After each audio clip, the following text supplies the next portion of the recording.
Parlons d'astrologie et de cyclologie. Premièrement, je rappellerai que dans le domaine de la science, en général, dans le domaine de la mesure en général, il faut du fixe et du mobile. Pour dire que quelque chose, pour dire qu'un fleuve coule, il faut aussi qu'il y ait des repères. Les repères, c'est toujours fixe. Il y a les repères et puis il y a le curseur. Et le curseur, par son définition, il court, donc il n'est pas fixe. Les repères sont fixes. Comme par exemple sur cette petite pendulette, le cadran est fixe et les aiguilles bougent. Or, en astrologie telle qu'elle est pratiquée aujourd'hui, il n'y a pas beaucoup de fixité. En tout cas, pas au niveau céleste. Les astrologues n'ont plus de repères célestes qui soient fixes. Parce que le thème natal, c'est un instant T qui est fixé par l'heure de naissance. Le découpage en 12 signes, c'est une abstraction mathématique, etc., etc. Les équinoxes et les solstices, c'est aussi une construction qui ne correspond pas à une réalité céleste, sauf si on dit par exemple que telle étoile correspond au début du printemps. À ce moment-là, on retombe dans la notion d'étoile. Donc quelque part, l'astrologie, pour des raisons qu'il faudrait préciser, ne dispose pas sur le plan céleste d'un repère qui permettrait de mettre en perspective les planètes. Planète, le mot planète veut dire errant en grec. Astre errant, à Babylone on appelait ça des chèvres. Donc là il y a un défaut structurel de l'astrologie actuelle qui est regrettable et que j'ai dénoncé à plusieurs reprises. Alors je continue. Si on admet un processus binaire, phase A, phase B, ce qui renvoie de dire aussi aux travaux des scientifiques, considère qu'il est possible que l'univers soit en expansion, puis à un moment donné, il se contracte, et etc. Alors, il ne peut pas être en expansion infinie, il ne peut pas non plus être en contraction infinie. Donc, il y a un rebalancement, un rééquilibrage périodique. Si nous avons une phase yin, par exemple, une phase unitaire, c'est parce que ça a été précédé d'une phase yang qui va en sens inverse, qui est centrifuge. Si on a une phase yang, qui est centrifuge, c'est parce qu'elle a été précédée d'une phase yin, qui est centripète. Donc, les excès, les extrêmes de la phase précédente expliquent la réaction. Donc, en quelque sorte, yin réagit à yang et yang réagit à yin. Autrement dit, quand on veut expliquer un phénomène yang, il faut situer le phénomène yin dont il est la réplique, dont il est la réponse par rapport à laquelle il réagit. Et inversement. Si on veut expliquer un phénomène yin, il faut expliquer que peu auparavant, on a eu un processus yang qui a créé des perturbations, qui a créé du désordre, de l'entropie, et que le phénomène yin va, de façon négantropique, remettre situé. On retrouve ça dans la mythologie égyptienne, avec Horus qui serait plutôt du type yin, c'est-à-dire qui harmonise les choses, et Seth, son frère, qui crée du désordre. Donc, d'un point de vue bonne méthodologie, pour expliquer un événement X, je dois l'opposé à un élément Y. X étant, par exemple, yin, Y étant yang, ou inversement. Il n'y a que comme ça que ça peut fonctionner. Autrement dit, pour expliquer 68, il faut expliquer ce qui s'est passé avant 68. Ce qu'on ne fait pas nécessairement. Par rapport à quoi 68 réagit? On nous dit, il réagit par rapport à De Gaulle, ici et maintenant, alors en 68. Ben non.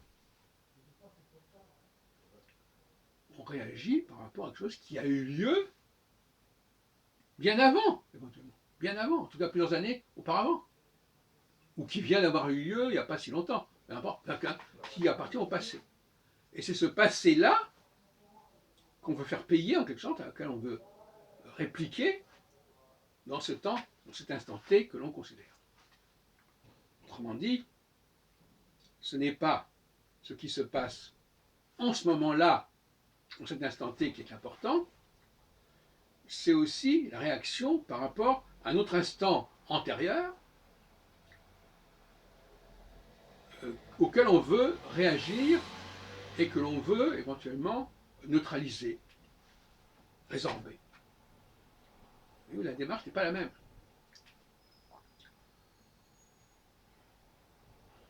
Il y a toujours eu quelque chose qui a été allumé et qu'il faut éteindre, qui a été enclenché et qu'il faut arrêter. Donc l'astrologue, au sens où tu l'entends, il a pour tâche, surtout sur le plan de l'astrologie mondiale, pour essayer d'appliquer à l'astrologie individuelle, mais ça je ne vais pas trop loin là-dessus parce qu'il y a trop de facteurs qui viennent interférer. L'astrologie mondiale, déontologiquement, si on peut dire, se doit de déterminer ce qui a provoqué dans le passé ce qui se passe maintenant ou ce qui va se passer prochainement. Sinon, ce n'est pas la peine. Et en plus, là, nous avons une contribution de l'astrologie mondiale à la réflexion historique qui n'est pas négligeable.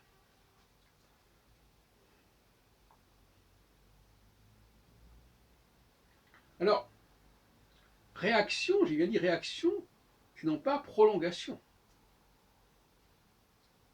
On est dans le rapport dialectique, c'est-à-dire qu'on va réagir en yang par rapport à des choses qui sont passées de type yin.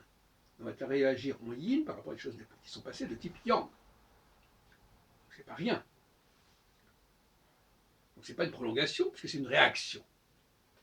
C'est un contre-pied. C'est un renversement de vapeur. On change son fusil d'épaule. C'est un revirement. Revirement à 180 degrés. Alors, je ne vais pas donner ici des exemples de ce que je viens de dire, mais il est conseillé de revenir quelques années avant l'événement qu'on veut étudier.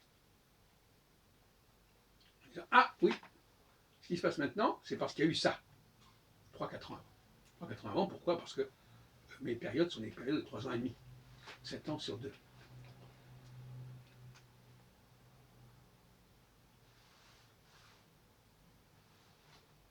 Ou bien dire, ce qui se passe actuellement, très bien, mais attention, dans 3 ans, il va y avoir un choc en retour. Ce qui nous amène à réfléchir sur ce qui nous attend, et je ne serai pas trop loin dessus, on appelle les prévisions pour dans quelques années, là. Eh bien, sans risquer de beaucoup se tromper, nous dirons que dans quelques années, on réagira contre ce qui se passe actuellement. C'est-à-dire, si actuellement, par exemple, il y a un phénomène de protectionnisme, un phénomène de remise en question des alliances, des échanges, notamment par le biais de Trump, eh bien, dans 3 ans, environ, parce que c'est un processus évolutif, mais inévitablement, dans un laps de temps de ce type-là, il y aura une réaction en sens inverse. C'est-à-dire, au contraire, une volonté de recalibrer le commerce mondial, de repréciser les règles et déterminer un libre-échange beaucoup mieux contrôlé, beaucoup plus harmonieux. Et inversement, ce qui se passe actuellement serait la réaction par rapport à des accords qui ont pu avoir lieu dans le passé, comme par exemple ceux que rejette aujourd'hui Trump sur le climat, qui était un accord de type yin. Donc lui, il essaie de découdre, c'est-à-dire il essaie de détricoter les valeurs yin et les réalisations yin il y a quelques années, sous notamment en François Hollande,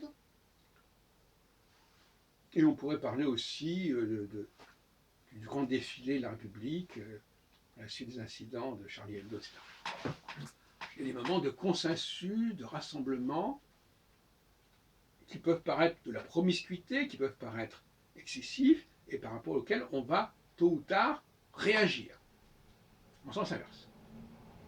Et c'est vrai constamment comme ça. Donc on est dans une perspective sisyphienne, au sens de Camus, c'est-à-dire, voilà, on fait monter le rocher jusqu'en haut, et puis ça redescend automatiquement.